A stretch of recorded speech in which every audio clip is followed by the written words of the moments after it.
Okay, live on Twitch for the last time. Live on Kick, live on YouTube. Alright, excellent. Bot, great. Oh, excuse me.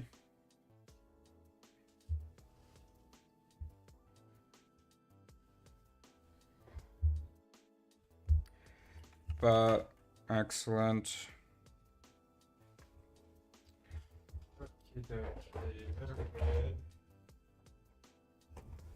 So, hello, my fellow risers. We are reading Jay Garfield. We are reading Jay Garfield. Oh, my bad. Alright, we're reading Dr. Jay Garfield's book, Losing Ourselves, in anticipation of our interview with Dr. Jay Garfield, which is in less than a week. So next Wednesday. So subscribe so that you can see that. Yeah, I thought that might happen. That's alright. We'll force quit this. Pop back open. Gosh darn it. Put this over here. Oh yeah, I was hoping that the surveillance wouldn't freeze. So you guys can see the animals and the pretty lady doing good exercise, because we are fitness influencers, bro. You didn't know that? Okay, so great. Again, just a quick review. So this is about how the self is an illusion.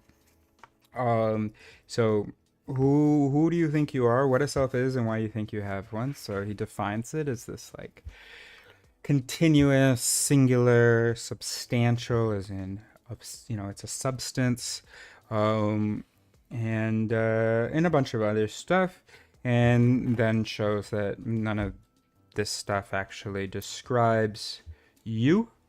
So first of all, rejecting that with the view from Buddhism, philosophy, and neuroscience. And then instead of thinking of ourselves as selves, these singular things, we can think of ourselves as persons.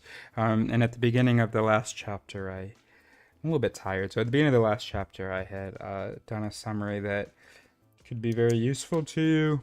And then we got deep with it, with the arguments that contemporary philosophers who subscribe to the self illusion, because I know they wouldn't phrase it that way, but I will. So we looked at ones who argue for the most absurd version, the transcendent, the outside of space and time, the possessor of mind and body self, and then the ones who water that down because they're still compelled by the illusion, but at least see how absurd the transcendent self is. Of course, their thing is just as absurd, but not as obviously absurd. So then Jay Garfield was like, nah, nigga, nah, nigga. And then chapter 6, which we just read, was immersion. So we talked about there was how when we're not self-conscious, when we're not thinking of ourselves as subjects that have this subject-object relationship to the objects, when instead we are just pondering, just attending to the object, that's what's going on in expert performance. So there are definitely benefits to being selfless, not experiencing your world as a self experiencing the world, but just beholding the world. And skillful living, expert skill, and stuff like that. Okay, so let's hit it. Let me open up the chat so that I can see when Neuro is here, because I always feel better when I know that I've got Neuro observing and learning and so on. Observing, support, and learning. Okay, so Neuro is not here, and that is absolutely totally fine. All right, let's hit it. Okay, so chapter 7, Ethics. Abandon the self to abandon egoism. So far, we have explored the sources of the idea that there is a self, and to refute that idea in favor of the view that we are selfless persons. This might seem like an interesting but idle philosophical exercise, but it is not idle at all. The theoretical rubber hits the human road when we turn to questions about ethics, and we will now see that the self-illusion has moral dimensions. When I represent the nature of my existence and the existence of others as that of a self among selves. Oh, damn, I didn't update this thing. Hold on a second. Properties. Ba ba ba ba ba. Great. So now we see a little movement. We see the animals living their lives embedded in the same world, the same improv scene that we are embedded. When I represent the nature of my existence and the existence of others as that of a self among selves, my view of the moral landscape I inhabit is colored in ways that, although easy to take them for granted, can be pernicious. So I do disagree with this. Um, I don't think that everything in I don't think that even any significant, um, but I just have to spend more time with it maybe. And this is another thing to shroom about. Um,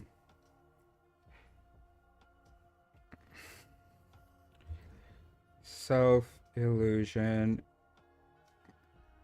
morality. Because I know that the self is an illusion, and I've known it for a bit. I've known that I'm a brain, but I didn't really make the step until, yeah, I guess. Well, I had the ego myth. Came up with that in like 2021, 2020, 2021. So it's been a few years. Um, but and then even if you know that the self is an illusion, you still are going to experience the world often as a self, and you're going to experience this sense of self, right? So how, even if you know it's an illusion, but another part of you still subscribes to it, believes it. So maybe you'll talk about that.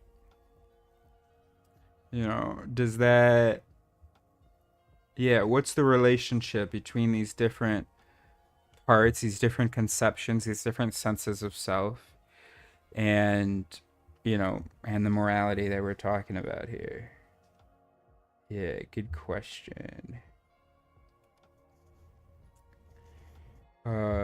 So there's the knowledge, no self.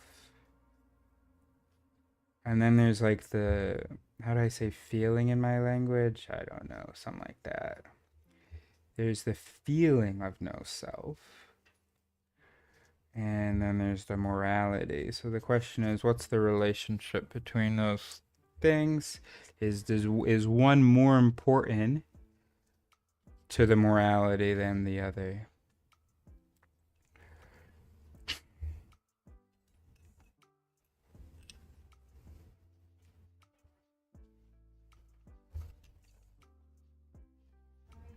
They're missing a pen. I'm missing my red, and I want to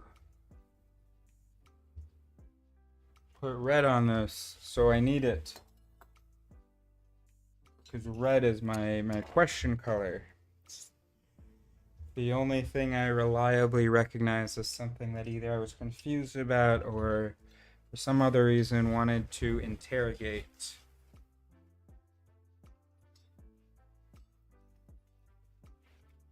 Ah. Okay, found it. Alright, let's hit it.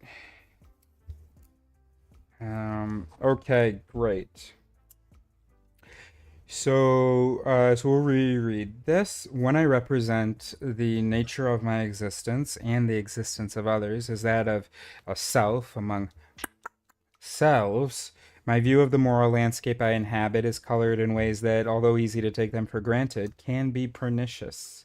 When I come to see myself as a person among persons, which are all embedded in this environment, the moral landscape takes on very different hues, and my sense of agency, responsibility, and cultivation are transformed. So I noticed that he said my sense rather than my concepts. Each way of seeing things results in a particular sense of agency and moral responsibility, a particular sense of what is prima facie motivational, a particular sense of our place in the moral landscape, and a particular sense of what moral cultivation and moral education should look like. Let us consider each of these in turn, but first, I want to talk briefly about egoism and what is wrong with it. Keeping that in focus will help us to address these other issues. So, moral egoism. Moral egoism is the view that it is morally acceptable for me to act in my own narrow self interest. Okay, I had a philosophy professor that defined oh moral egoism. Okay, because he had said I want to talk briefly about egoism, so I thought he was just talking about egoism for a second. Okay, moral egoism is the view that it is morally acceptable for me to act in my own narrow self interest. But I know that I had a professor of philosophy who defined egoism as being that my actions, like my moral actions. Oh no, it is the same thing. It's not about moral acceptability, but just that typically, regardless of what's acceptable, that typically, because I said to my philosophy professor, Professor Santiago, I said to him that I thought that we benefit. There's some reward for all of our quote unquote altruistic actions, that we do it because it gives us pleasure. And he said that's egoism and it's false.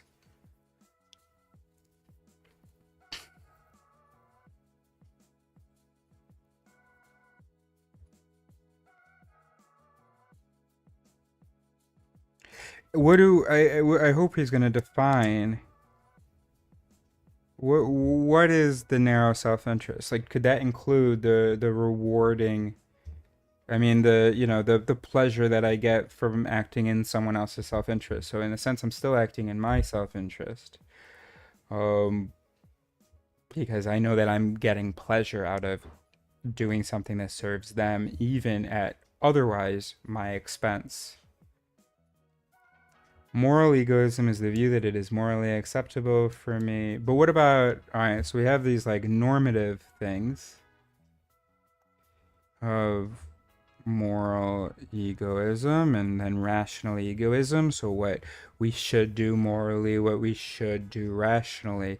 I'm curious about positive. Yeah, but what do we do?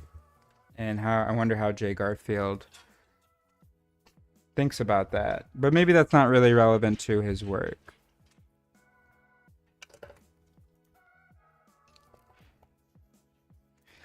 So, moral egoism is the view that it is morally acceptable for me to act in my own narrow self interest. Rational egoism is the somewhat weaker thesis that it is at least prima facie rational for me to act in my own narrow self interest. Indeed, adherence to rational egoism is sometimes even taken as a criterion of rationality itself in domains such as game theory or economics. In much economic theory, it is presumed to operate as the motivating principle for rational competitors or participants in a market. Another, well, related to the main reason that economics is, I mean, it's not a joke, but it's just a joke because it takes itself to study human beings, right? But where it should just be focused on, I don't know, numbers. I don't know. Anyway, this is why now we have behavioral economics. So, in much economic theory, it is presumed to operate as the motivating principle for rational competitors or participants in a market. Even that great proponent of the impartial viewpoint, the philosopher John Rawls, takes egoistic concern as the basis of rational deliberation in his magisterial account of justice. On this view, only extremely weighty considerations should ever override egoistic concern. And egoistic reasons are default justifiers for action. So, for instance, if someone asks me why I choose to invest my money in a high yield but morally questionable fund, the assertion that I want to maximize my return is, on this view, a prima facie justification for my action. The fact that somebody might try to dissuade me from this course of action by pointing out its implications for my reputation indicates that even that person takes my immediate self-interest to be a rational justifier that demands a response. Just a second, just got some background noise. That's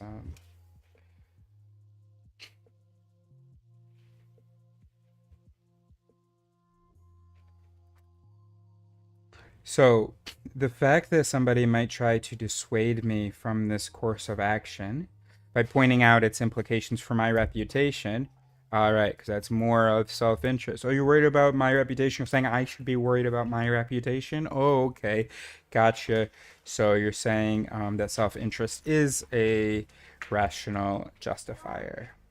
Moral egoism strikes many of us immediately as unacceptable. The idea that what is morally correct is what is in my narrow self interest undermines the very idea of moral reflection. Instead, moral reflection requires us to see our own interests as just some.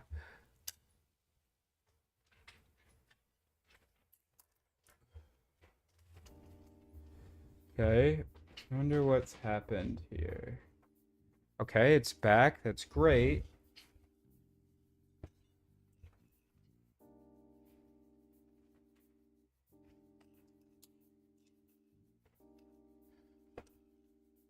Okie dokie. So I think we're all good. Don't need to change the size or the exposure. Looks good to me. I'll leave that on. Okay, so moral reflection requires us to see our own interests as just some among many and to take the interests of others as motivations for our actions as well. To recognize that there is nothing morally special about ourselves. The moral point of view that is a disinterested point of view, the direct opposite of the self-interested point of view of egoism. We can put this point in terms of the structure of the moral landscape. Egoism is motivated by seeing ourselves at the center of that landscape and then locating others on a kind of polar coordinate system by distance and direction from us. In the favorable hemisphere, our immediate family, for many of us, might be closest, followed by distant family and close friends. A bit further out are our colleagues and then casual acquaintances. They, in turn, are surrounded by others we may not know, but with whom we identify perhaps co-religionists, fans of the same cricket team, citizens of the same country. Still further out in the moral universe, things may get a bit homogenous and blend into a kind of neutrality among concerns. On the negative side, we might first encounter those we detest, perhaps those who have harmed us, our loved ones, or our interests. Oh, or our love interests? I don't know. Beyond them are those we find simply annoying or with whom our interests conflict. And further out, we find fans of that other cricket side, or citizens of a country with whom ours is in conflict, and so forth. When we see the world this way, we find a prima facie reason, proximity, to prefer our own interests to those of others, the interests of our family over those of our colleagues, theirs over other co-citizens, and so forth, and to prefer one hemisphere of associates to the other. We even find good reason to act against the interests of those in the wrong pie slice of our particular moral universe. When we see the world this way, moral interest tracks location in relation to ourselves. We take pride of place, not only as those whose interest we take to be paramount, but also as those on whom the moral value of everyone depends. We are each the points of origin of our own moral universe. When we describe this attitude so boldly, it seems preposterous for a number of reasons. For one thing, each of us has the same claim to the center of the moral universe, and we can't all occupy that spot. If I am at the center, you are in the periphery. If you are at the center, well, then I'm in the periphery. The fact that we each have equal claim to the center means that none of us has any claim to that position at all. For another, it makes moral standing conditional on my relations and attitudes towards you. For another, it makes moral standing conditional on my relations and attitudes towards you. But the very point of morality is to serve as a counterbalance to those very attitudes and relations, as Kant pointed out. If morality merely tracks my desires and preferences, well, it is no morality at all. We expect more impartiality and more of a break on desire from our moral reasoning than that. Finally, it is a recipe for irresolvable moral conflict, as each of us has our moral demands specified by our particular version of the moral landscape. Morality, as Rawls so eloquently emphasizes, demands common assent. Nonetheless, despite the manifest absurdity of this vision of the moral universe, it is, at least implicitly if rarely explicitly, widely shared. We appeal to this version of moral geography every time we prefer our own interests over those of others, and every time we decide that someone is not worthy of our consideration because they fall into an outgroup or because they have in some way harmed us. We do so when we take it to be natural for me. We do so. So we appeal to this version of moral geography every time we prefer our own interest over those of others, and every time we decide that someone is not worthy of our consideration because they fall into an outgroup or because they have in some way harmed us. We do so when we take it to be natural for me to prefer the interests of my family to those of yours. When we take these attitudes for granted as justifiable, we implicitly relativize our moral judgments to our own situation. We center ourselves in the moral universe. And this common, even instinctive tendency is the moral counterpart and consequence of the view that we ourselves. Moral counterpart, sure. Consequence, not sure, of the view that we ourselves. This is because it reinscribes the subject-object distinction that originates as an account of our cognitive relation to the world, but this time as an account of our ethical relation to the world. To see everything through the subject-object lens is to see oneself as a subject and agent, and everyone else as moral objects and as patients upon whom we act. Okay. Only this instinctive attitude can provide any motivation at all for this way of thinking about ethical life. And this is one more problem with the attitude that we ourselves. When we ascribe that kind of independent separation from the world in which we act and immediate intimacy to ourselves, it is a very short step to moral egoism. So what about a selfless moral landscape? The Brahma Viharas. So what's the alternative? Well, we already know that on the metaphysical side, the alternative to understanding our mode of existence as that of selves is to understand ourselves as persons, as beings who come into existence in open causal interaction with the rest of the world, and whose identity is constituted by the collectively composed narrative in which we are dramatis personae, in which we are roles being instantiated.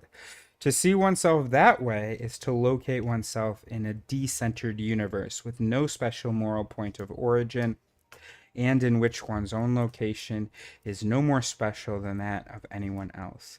That is to see oneself as a character in a play with no special protagonist, a play performed and written on the fly by a vast improv collective. This universe, unlike the one that motivates egoism, gives one no reason for special self-regard, or to distinguish between the moral standing of others in virtue of their relationships to one's self. So, to understand the moral implications of this divergent vision of the moral landscape, it is useful to turn to Buddhist ethical thought for inspiration. For much of that moral thought, especially that of Santideva, of the Dalai Lama 14, and of Thich Nhat Hanh, is inspired by reflections on selflessness such as these. The ideas that we will discover, although first articulated within that tradition, are immediately recognizable as rational moral responses to the world we inhabit. They are summarized in Buddhist theory under the four divine states, Brahmaviharas, as friendliness, care, sympathetic joy, and impartiality. Let us first consider each of these individually and then turn to the moral vision they collectively reflect and induce. Each emerges from an understanding of our interdependence with those around us and of our joint participation in the world we share. An attitude of friendliness is one in which we wish well for others and strive to benefit them. Okay? Sympathetic joy, impartiality, and then what's care? Caring. Okie dokie. Boo, boo, boo. Alright, so an attitude of friendliness is one in which we wish well for others and strive to benefit them. It is an attitude of wishing well for their sake, not because their happiness gives us any particular pleasure. That is to say, it is a disinterested benevolence. It must therefore be distinguished not only from its obvious antithesis, hostility, but also from the Indian Buddhist philosopher Buddhaghosa, but also from what the Indian Buddhist philosopher Buddhaghosa felicitously calls its near enemy, partial affection. To adopt this latter attitude, in which one is a good friend to those one likes, but not to others, or in which one's motivation for wishing for another's good is because it is pleasant for oneself, might feel good and might even feel like being a good friend, but it would be to reinscribe the egocentric understanding of the moral world to which this alternative vision is meant to be an antidote. So I have a question. It's hard for me to imagine how the world would look.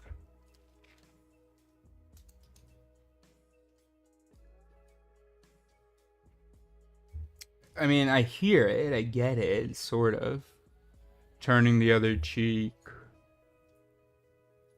And if assholes want to be assholes, then let them be assholes. We don't need to punish them. And after all, they might just be different. They might just be violating our interests because we had violated theirs, and we might not agree with theirs, but there's nothing superior about ours. I'm having a hard time so far. But, I haven't given this much thought, so yeah.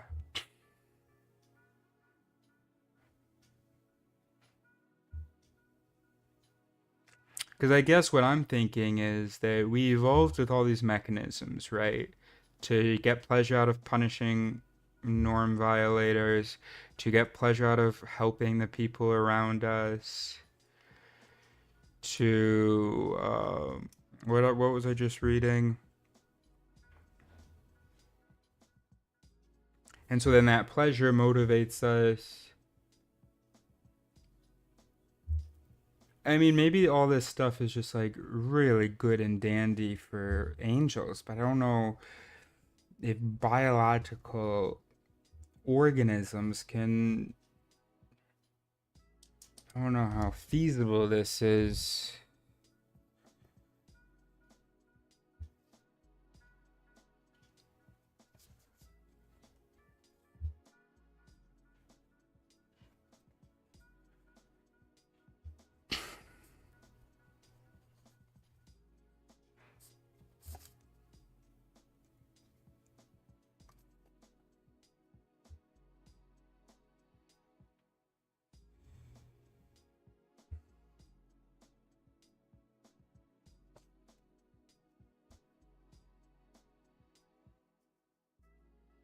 Just as to be friendly is to wish for good things for others, to be caring is to act to alleviate others' pain and suffering. It is to wish to alleviate it just because it is suffering, not because of the other's relationship to oneself, and not because of how that suffering affects oneself.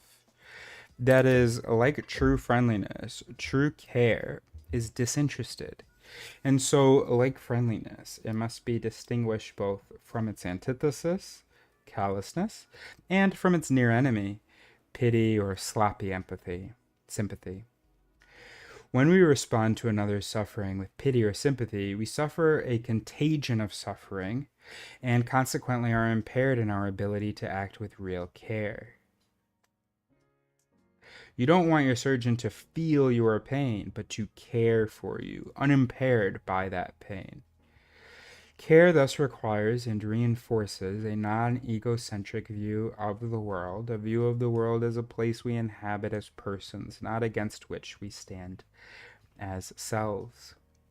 All right, number 3. Oh my gosh, I'm getting hungry. All right, we have sympathetic joy is the ability to take pleasure in the success of others. It is the antithesis of Schadenfreude. And once again, distinguishing it from its near enemy allows us to understand the way in which it both emerges from and constitutes a non egocentric comportment to the world.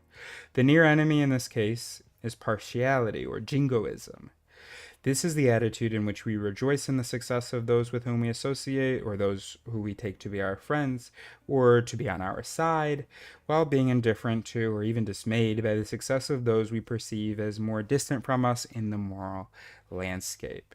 Once again, that is an attitude that takes our own location to be special and that assigns degrees of moral concern to others in terms of their proximity to us.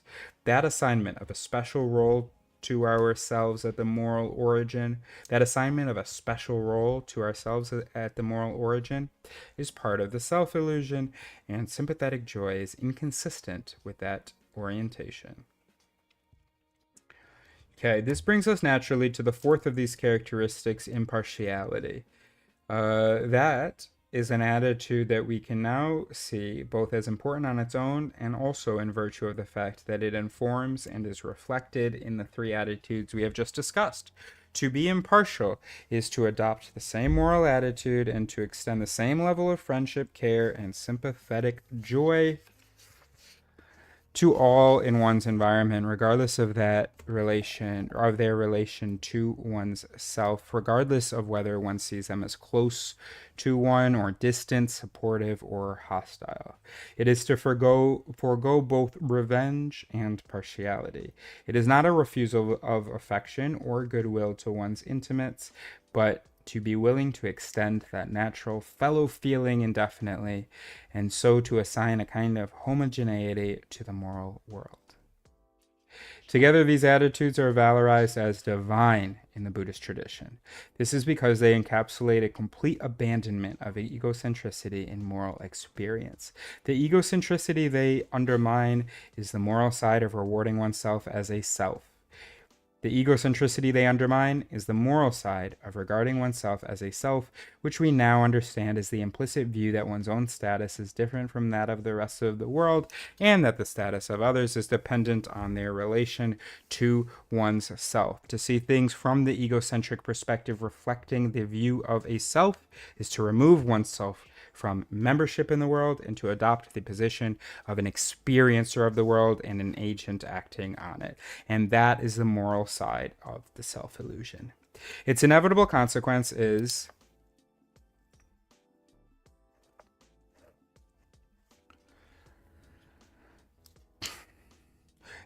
its inevitable consequence is, at best, the adoption of the near enemies of these 4 virtuous states as one's mode of comportment, substituting rationally defensible, beneficial attitudes with irrational and ultimately destructive ones, made all the worse because they can masquerade so effectively as virtue.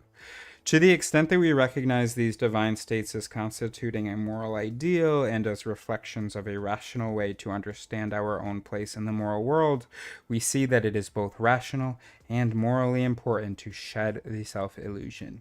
It is rational to do so because it fails to fit our best understanding of the world and our place in it. It is morally important because this investigation reveals that the self-illusion is not harmless. And in the end, it issues in pernicious attitudes that make us less effective and less beneficial moral agents, attitudes that we cannot help but recognize as pathological. All right, I think we just got like 5 more pages, bro. Oh, 6 more pages, bro. Okay, let's do it. Let's knock out this chapter, A Selfless Moral Landscape. Agency. Santideva, in chapter 6 of How to Lead an Awakened Life, points out that the self-illusion has other serious moral implications. In particular, he argues it leads to unwarranted attributions of free agency to ourselves and to others. This in turn leads to unjustified pride and anger, as well as to indefensible egoism. By freeing ourselves from the illusion that we and others are ourselves, he urges, we get a clearer vision of what propels action. We reduce anger. We better modulate our own affective lives, and we become more caring. Let us examine his arguments for these conclusions. Why is the illusion of the self so deeply connected to the illusion of absolute freedom or of agent causation? When we think of ourselves as persons, we think of ourselves as continua of psychophysical processes, and we are generally pretty comfortable thinking of every mental or physical event we identify as ours as having causes. Okay?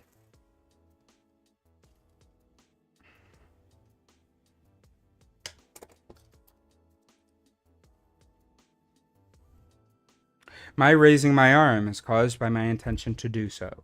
That intention is caused by my desire to get the waiter's attention. That desire, in turn, is caused by my belief that if I don't, he won't bring me dessert, as well as by my desire for dessert. And my belief that he is on the way is caused by my current perceptions. Oh, there he is. And my memory of what he looks like, and so on. When we recognize that we are part of the causal order, the fact that all of our perceptions, thoughts, and actions are caused seems just obvious. It then appears bizarre to think or to wish that our behavior is uncaused. To be uncaused would be to be random, and to behave randomly would not be a kind of freedom, but instead a terrible curse, leaving us no control over any aspect of our lives. But we are not entirely consistent in the ways we think about ourselves, and this view of ourselves as immersed in the causal...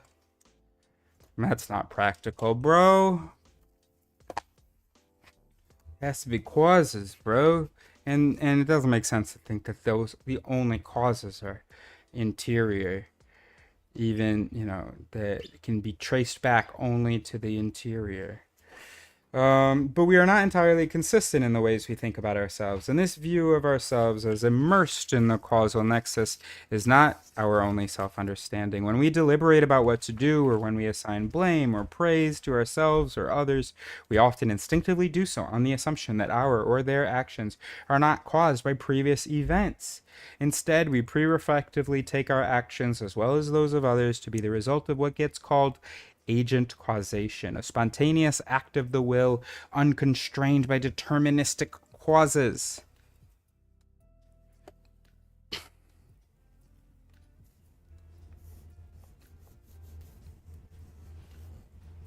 So, if I become annoyed because you push me from behind, you might mollify me by pointing out that you did not voluntarily push me, but you were yourself pushed into me by the person behind you. Knowing that your motion was caused and not a free action reduces the likelihood that I will blame you for it. The idea that there is this special kind of causation is enshrined not only in our cognitive habits, but also in the law. So, for instance, when you go to a notary public to have a signature notarized, you will be asked, is this your free act and deed? Or words to that effect. And in criminal cases, demonstrating that an act was caused rather than freely chosen can be exculpatory. The insanity defense, or a defense that appeals to coercion, would be an example of this kind of thinking. In each case, we assign responsibility when we take an action to have been free, and so we withdraw assignment of responsibility when we see that action to have been caused. And that's like a major thing in the whole neuroethics, neurolaw scene, is that we used to have this stupid concept that, we were the origin of all of our actions, and so you did an action, nobody was holding a gun to your head, and so that came from you, because we don't see any other cause. No other cause is obvious to us. And then something weird happened. As the brain sciences developed, we started looking at brains and we go, oh gosh, that person who did that terrible thing, something Whitman, who did that terrible shooting in the Texas Tower from the watchtower, the clock tower, whatever. Oh wow, he had a tumor. So now there's an obvious cause, and it was like, on his pituitary and stuff, and so that can have consequences for aggression. I think that's right. Anyway, so oh wow, there's an obvious cause. Okay, so then maybe, well, they saw this when he was dead. I think he was killed at the scene, maybe. Oh, so, oh man, poor guy. He just had this tumor causing it. But the funny thing about that is the tumor was in the brain. So the tumor was just absolutely in him in every sense. Um, you could also look at someone's brain and go, "Oh, look." I mean, once we have the technology, "Oh, look. His brain is set up in that network. Oh, look, he has this MAO hyperactivity or hypoactivity, I forget. Oh, that's what's causing it." But everything is caused, bro. So we can't make how we determine responsibility be on what caused things, or at least we have to modify, we have to figure out the nuances of that. Or on whether something caused it, I meant.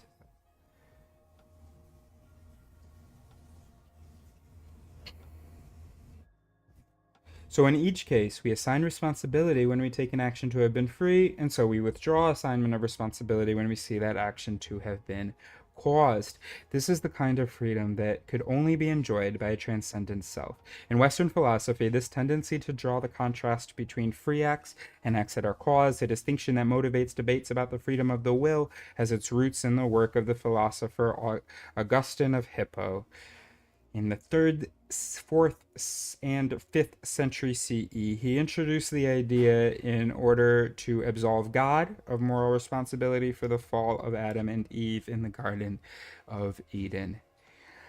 Augustine was worried that if God is really omnibenevolent, if God is really omnipotent, omnibenevolent, and omniscient, as church doctrine would have it, then he could have prevented Adam and Eve from sinning. Well, we can't have that. So since he didn't, he reasoned, one might then hold God more. Oh, and since he didn't prevent them, Augustine reasoned, one might hold God morally responsible for their eating the proverbial apple. If so, it would have been wrong of God to punish them by expelling them from the garden. What are we going to do? Augustine solved this theological conundrum by introducing the idea of a free will. That's so funny. I mean, I'm sure it predates that. We have this intuitive, pre-programmed, pre-installed concept of free will for the same reason as he's saying that we have this concept of a unitary self. But and then you put a word to it, and that a concept label to it, and then that becomes an even stronger compulsion. So Augustine solved this theological conundrum by introducing the idea of a free will. Note that this required him to introduce two new ideas, that of a will and that of its exemption from causation. The will was introduced as a faculty, a tool at our disposal, the general ability to initiate action. The idea that it is free is the idea that when we deploy this will, there's no antecedent cause for our volition. We simply initiate the action on our own, intervening in the causal order from the outside, so to speak. No, stop, forces. We can see how this invention gets God off the hook. Since Adam and Eve acted freely, even if God knew about their plans, and even if God really wished that they wouldn't act on them, their freedom set a limit on his omnipotence. He could only have prevented them from acting if those actions were caused. But since they weren't, the fault lies not with God, but with Adam and Eve. So, out of a theological problem, a moral, legal, and metaphysical idiotology, I'll say, was born. And this idiotology has become so deeply ingrained in our culture that we accept it without question. All right, well, we're going to put a fat disagree on this. It was definitely evolved for the same reason as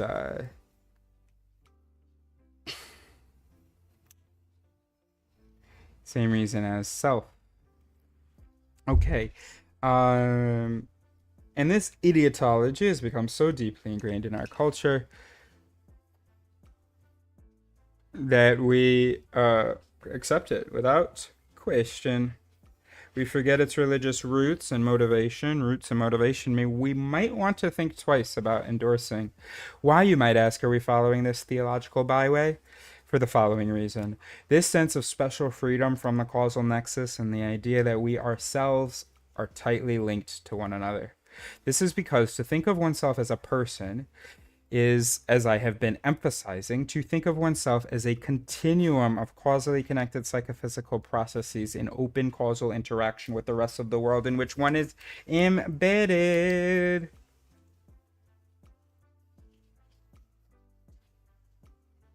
Okay, there's no room for Augustinian agent causation here.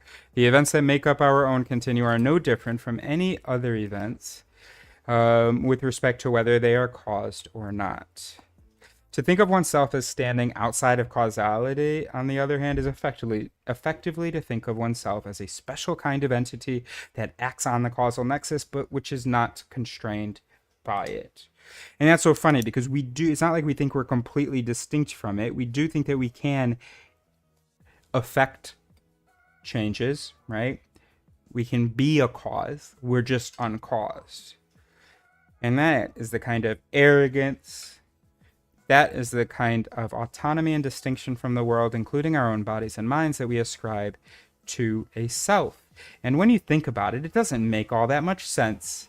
Moreover, the self-instinct and the free will instinct are hence two sides of the same coin. And this is one more reason that it is so morally problematic to posit a self.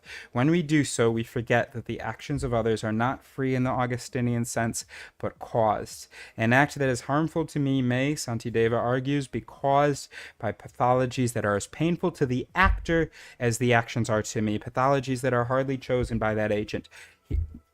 I'm just going to put Father. No, I'll put Frank.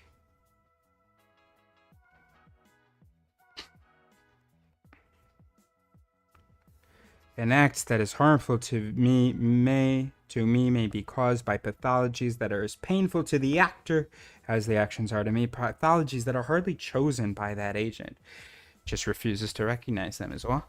Here is how he puts it in How to Lead an Awakened Life. So, when I don't get angry with sources of great suffering, such as jaundice, then why get angry with sentient beings? They are also propelled by conditions.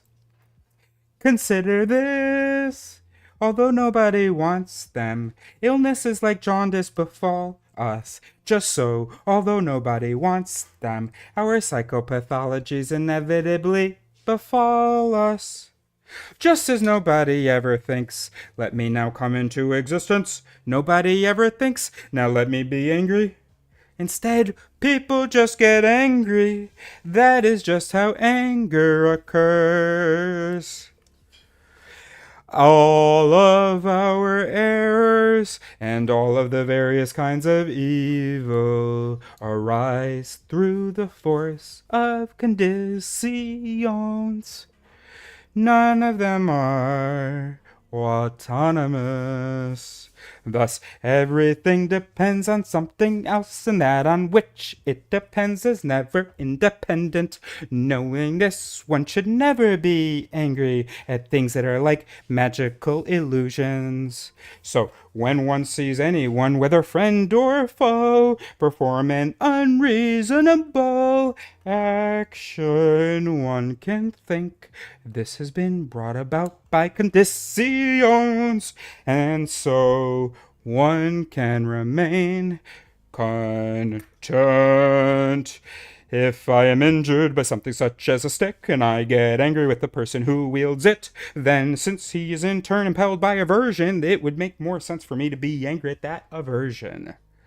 His knife and my body are the two causes of my suffering. Since he holds the knife and I my body, at which should I be angry?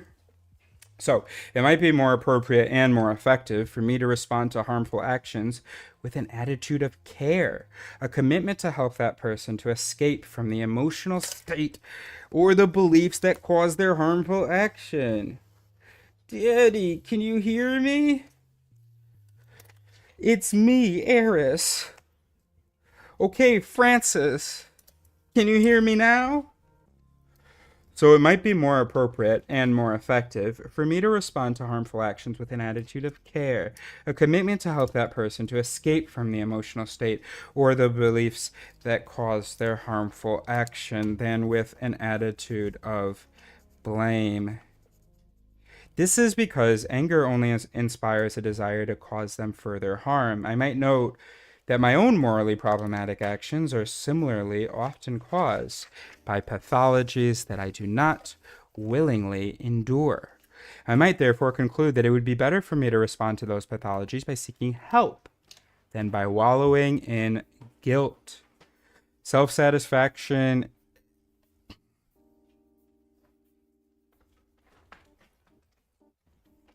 Self-satisfaction, as I contemplate actions of which I am proud, might well turn to gratitude towards others and a bit of humility when I recognize that the causes of those actions may lie well outside myself, and gratitude and humility might in the end be more salutary reactions than pride. Our moral attitudes and our moral development are hence bound up with our view of our own natures and the natures of those around us. Seeing ourselves as autonomous selves among other autonomous selves both gets the nature of agency wrong and lead us to maladaptive behavior and attitudes. Seeing ourselves as persons in an interdependent matrix of other persons both gives us greater insight into our own and others' agency and leads us to healthier moral responses and greater moral maturity. To put this another way, who we think we are determines in part who we eventually become. And this is one very important reason to take the self-illusion seriously. It is not a harmless illusion. Yes, bro, does. It is not a harmless illusion like the Mueller liar. It is more like a mirage. And also, because we're interviewing the author next week, it is more like a mirage seen by a desperately thirsty traveler lost in the desert that takes the traveler deep into the waterless waste and further from genuine succor. Succor? I don't know. That's a new word for sure. I guess like succulent. I guess that's the root. So I guess it's just an inclination, a form I haven't seen. When we see ourselves as selves, genuine moral engagement is blocked. When we see ourselves as persons, it is enabled. Another reason to take the self-illusion seriously is that so long as we are bound by it, we fail to see clearly who and what we are and in what the meaning of our lives consists. It is to those issues that we turn tomorrow when we will do affirmation. Okay, great job, Karmarops and everybody, and